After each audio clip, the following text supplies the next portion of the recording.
I've been doing a 48-hour fast from a Sunday night to a Tuesday dinner time every week for the past 7 or 8 months, which I'm now thinking maybe excessive. But how do you know, and what sort of frequency tends to be optimal for people? Are you combining that with intermittent fasting on other days? Yeah, I do kind of a 6-hour eating window every other day, the other 6 days of the week. Wow, you're probably on the edge. If not, you're kind of doing elite Olympic athlete training schedule of fasting. Not that elite athletes should train that way, but if fasting is exercise, you're pushing yourself pretty hard. It varies by age, it varies by gender, but here's what happens when a person starts fasting. Oh my God, it feels so good. If it feels good, more is better. And then when things start not working, well, clearly I'm not fasting enough. So then they fall into this trap of doing it more and more because it stopped working instead of doing it less and less until it works again. And this is just human nature. So for men, it usually takes about 2 months of overfasting for symptoms to kick in.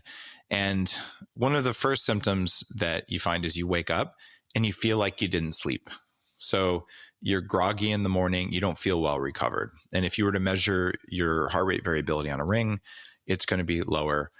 And the second thing that happens is you wake up without a kickstand. And so you're like, things aren't kind of working the way they did before. And the third thing that happens is you start seeing hair thinning. And so that means that you need to back off a little bit. Maybe you need to add some carbs in your evening meal. And for women, it usually happens between 4 and 6 weeks. And then it is poor sleep. Then it's messed up monthly cycle, and then it's hair thinning. And you don't want to get even to the second stage of that. And here's a neat piece of advice for everyone listening. And this is why it was worth writing a book about this. This is like the practical stuff, not here's the study that says it's good for you. If you look at your sleep score, or you just wake up and you're like, oh God, I feel like I didn't sleep at all, that might not be a day for a long fast and a heavy workout. So I was up till 3:30 a.m. last night because I was on a UK morning show. It was the only way to do it. So this morning, guess what's in my Bulletproof coffee? I put 40 grams of collagen protein in there. I'm not fasting this morning because when you eat protein, you break a fast. I intentionally decided not to intermittent fast, which is my normal morning practice, because I know that I basically punched myself in the face from a circadian biology perspective last night so I could talk with a bunch of people in England who are apparently offended at the idea of skipping breakfast. Go London. And that means, should you eat if you got bad quality sleep? Yes. And this means that fasting should not be the same every day. It should be based on how you did. Did you hit it really hard at the gym yesterday? If so, you probably should have breakfast today. It shouldn't be Cocoa Puffs, but it should be high protein and high good fats. And that's going to allow your body to use the protein when it needs it most. So that's the other reason I'm having protein is yesterday I lifted. So, geez, I didn't sleep well and I had extra biological stress yesterday. Today is not a fasting day. So fasting should not be the same every day. This is true for men and it's doubly true for women. And this leads to the other part of fast this way.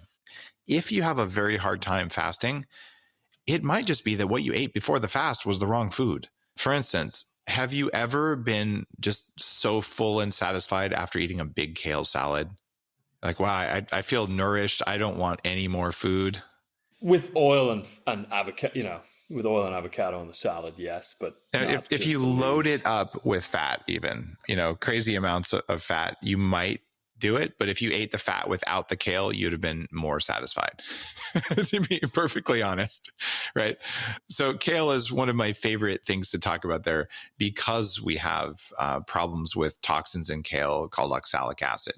And there's 5 classes of plant toxins, and actually some animal toxins, but mostly plant-based, that drive cravings and hunger in people. So if you eat food that is incompatible with your ability to absorb it, it's no wonder that you'd be hungry an hour after you eat the food. So fasting will teach you, if I wake up and I feel like I'm going to die if I don't eat, it's what you ate that caused that. It wasn't random. So you start learning how to tune your food to work best for your own biology. And the rules are not the same for everyone. There's broad categories. These are probably going to be a problem for you, but eat a bunch of that and then see if a fast is easy. Or eat none of that and see if the fast is way easier. And pretty soon you're like, wow, I never knew this. But this particular food makes me way more hungry than when I don't eat it. And pretty soon you start dialing your food in to work better for you. So then fasts become even easier. If what you've heard on Flow Research Collective Radio has been helpful, please consider doing us a solid and leaving us a review on Apple Podcasts, Spotify, or wherever you are listening to this.